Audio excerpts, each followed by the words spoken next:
Hi everyone, here I am again, Daniel Linder, marriage family therapist, addiction specialist, relationship trainer, and the creator of the relationship model of addiction.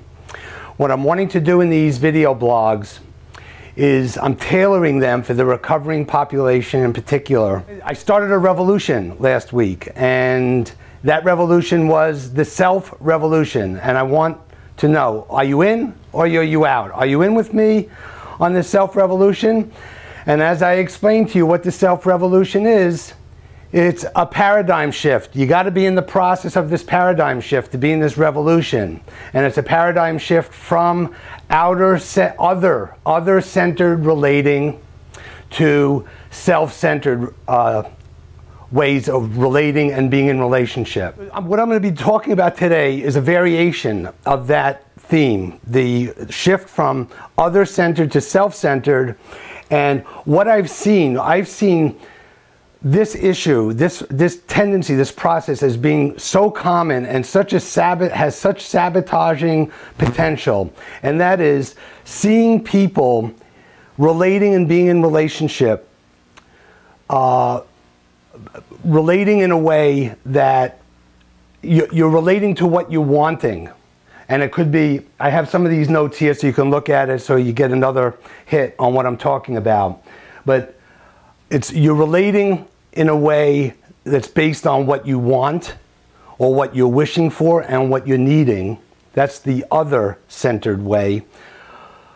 Versus relating to or responding to what you get, which is self-centered. Or when you're responding based on what you want. What's happening is that your self-worth and your well-being is externally based. That means your existence is reliant on how another person responds to you, whether you solve their problem, make them happy, please them, and you're seen well in their eyes. So your self-worth and well-being are externally based. You have an illusion. You're relating to an illusion about who that other person is and the kind of relationship you have with them. So you're in this kind of, you're not really being present and with that person, getting to know each other and experiencing and growing the relationship. It's a projection, it's a fabrication, it's an illusion. And this illusion is based on or comes from, it's unconscious, so you don't know that it's an illusion, you're just thinking you're in reality and that's how your relationship's going. But it's unconsciously driven, and it's driven by pain from unmet emotional needs. So again, the pain is unconscious, the perceptual distortion and this illusion is unconscious, and it really comes from not getting the emotional needs met, like need to feel loved, need to feel wanted, need to feel like you're getting attention, need to feel like you're heard and seen and understood and special, that you matter, those kinds of things. When you don't have those needs met, they stay alive and they're always looking to get met. And that's how it plays out. So this is like this underlying driving force of other-centered relating and responding based on what you're wanting as opposed to what you're getting. Okay, for example, I'm going to be talking about BB, CC, and DD. So BB is the woman who is dating, looking for a relationship, and she's found this guy that, you know, who looked nice, who she's physically attracted to, who she thought she may like, and gone out a few times, and what is happening is that she's not really feeling that great with him when she talks about it with me. And he's not initiating contact with her. He's not really showing any interest in her. And she's doing all the work.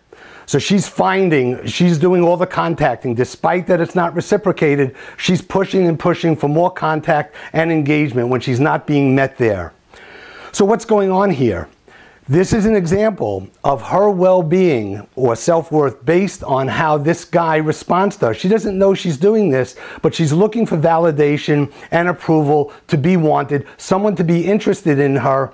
And when it's not being met, when she's not getting it, it's too painful for her to go back into the conscious experience of the wound of not feeling like she matters and not getting the attention and love that she needed. So she continues to engage and seek this guy out.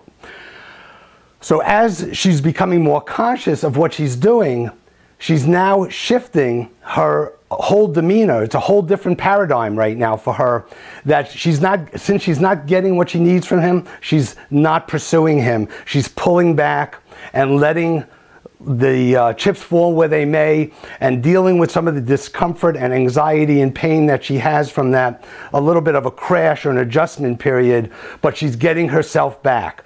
She knows that she doesn't feel good being with him, and if there's going to be any kind of relationship that works out, that's going to be healthy and emotionally nourishing, she needs someone who is reciprocally interested, who initiates contact, who has some energy, says, I want to be with you, just giving her some attention, showing some interest in her.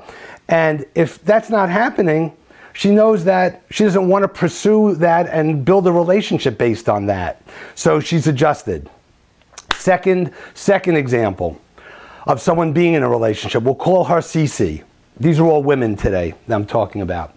So Cece has this dream that she's with this guy and she's had some pain and disappointments and setbacks in relationships up to the time that she's met this guy, who's different in many respects from the others that she's been out with. And she's really wanting to make this relationship work. And she got pregnant. And they really went into intensive counseling in anticipation of the birth of this child, and she had this dream of wanting a family and bonding with this guy, and together they're going to raise this child, and they're going to be really, really tight and intimate and bonded. Well, what happened was that during the course of the first year of the birth, their relationship completely unraveled. She experiences him as disconnected in his own world. There's a lot of tension. They're not working together with this child. There's less communication, greater estrangement, and a lot of resentment on her part has been building and building. And she said, it's unbearable to be around him. So she was basing her whole struggle just trying to stay in this thing and make it work and accommodate him and fix herself and do everything she could to keep this dream alive. We had a talk and realized the dream is shattering. She's shattering right there, and what she needs to do right now is deal with the dire state of their relationship. She needs to either push the envelope, deal with him about what's not happening or what is happening that's not working in the relationship, or needs to separate in some way. So now she's shifted from what she's wanting to what she's getting right now. She's taking care of herself, and she has to go do some of the hard part about dealing with the relationship not working and planning on moving forward. The third example is someone who's out of relationship. This one is Dee Dee. Dee Dee is out of relationship. This was a terrible relationship for her, but she goes through bouts of missing him and feeling rejected and feeling her fault. And every time she thinks of him, she's longing for what might have been. She's focusing on the connection that she wanted to have with him but never did have, and is feeling the loss of the illusion. She wanted the relationship to be other than what it was, and now she's reeling in sadness and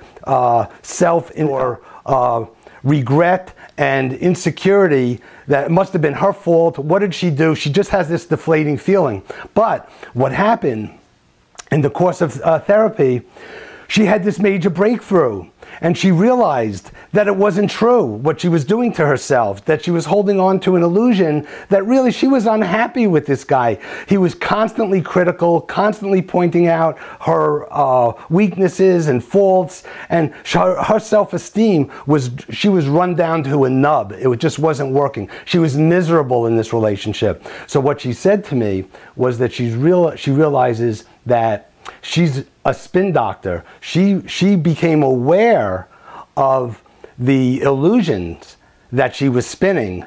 And then when she became aware of it, she emerged from it and feels much, much more resolved now about the relationship. She's glad that she's not in relationship with him.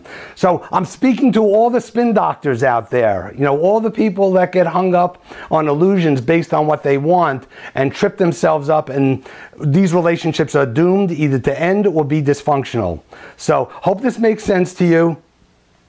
And we're going to, again, I want to remind you it means so much to me that I'm putting this information out for you. I would really want you to respond in some way, ask some questions, make some comments, but I want to continue engaging with you. So I'm going to leave you with this.